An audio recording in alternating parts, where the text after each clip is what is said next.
This is video help for all the problems in Chapter 6. We've given you a lot of detailed help in the calculations for all the problems, but there's some nice things I think that make this worthwhile, giving you some additional insight into the three problems. For problem 1, let's take an example of like 5 spin states, equally spaced.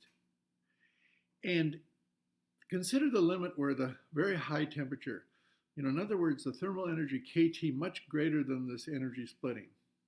Or consider really low temperatures where kT is much less than epsilon.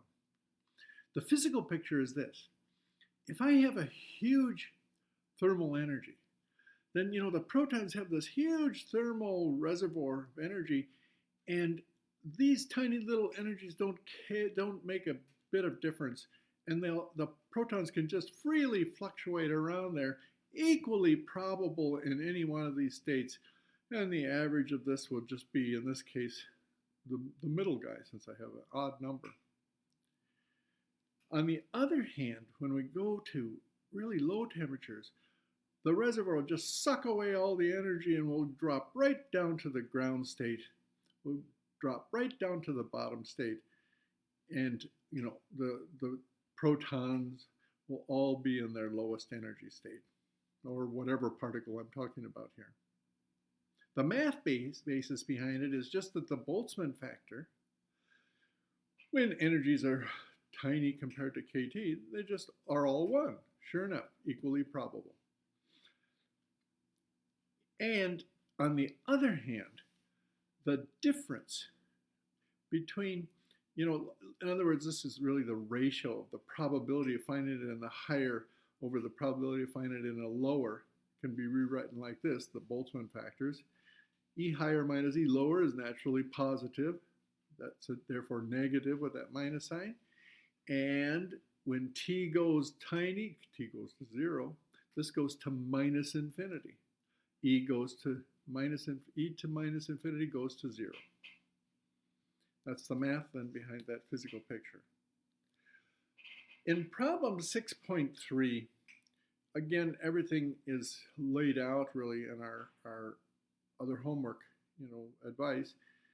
But I just want to highlight here that, again, in the higher temperature limit, this is really the limit we live in. This is our human imaging limit, where kT is, a million times the spin energies.